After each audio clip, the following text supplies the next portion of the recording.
Well, Tennille, I'm here to tell you we just finished a Vital Munch function, and this was one of the displays that I brought up to help people, residents, become aware of exactly what's going in our bins and where they can help me in terms of recycling and make it easier for my people. The bag that I'm opening and the contents of this bag represent probably a half-hour sort on my plastic line, and I asked my people for this particular event if they would take out the things that they find an annoyance that we eventually turn back into the waste stream. First of all, the bag that's in has a metal zipper and a metal clasp. That makes this bag rather redundant for recycling. Inside this bag I have items that, number one, don't belong. They could go in another recycling stream, and of course a mixed paper 8 crate.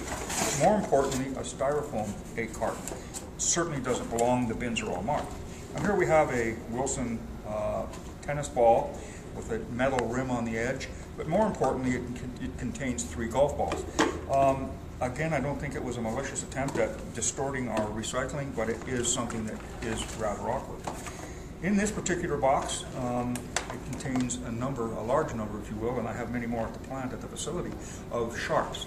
Along with the sharps in this particular one, and it's rather difficult to see, but I have a 12-gauge shotgun shell.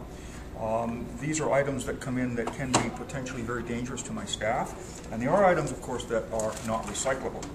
I do get a lot of videotapes. There are metal components to the videotapes. They come out of my system. One of the biggest culprits that we have, and again the people need to understand, I have limits of contamination that I need to be very aware of.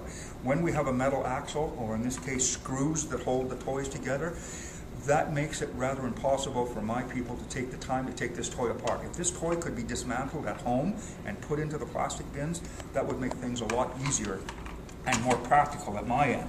One of the biggest things that we have, this is a peanut butter jar, as you can see, and it is extremely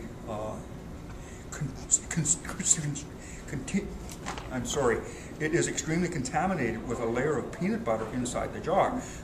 This jar needs to be pulled from the line. This could create some serious elements of contamination in the load, especially if it was to be imported to another nation, in particular Asia. We do get a lot of clothes in this place. It's a golfer's towel off a golf bag.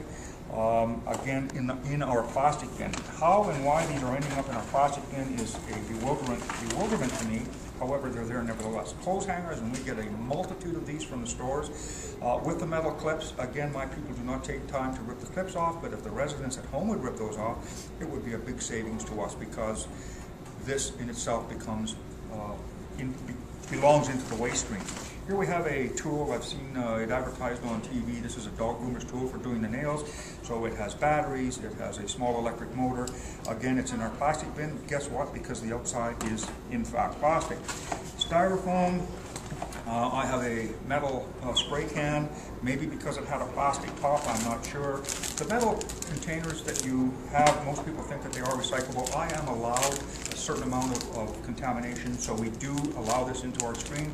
However, technically this is not a recycled material. And it goes on. We have more zippers. I think where I'm going with this, Tennille, is if the people would break down, there's another 8 carton, which in fact is plastic. If my people have the time, they will pop this open and take out the paper insert. And I'm doing this in front of you.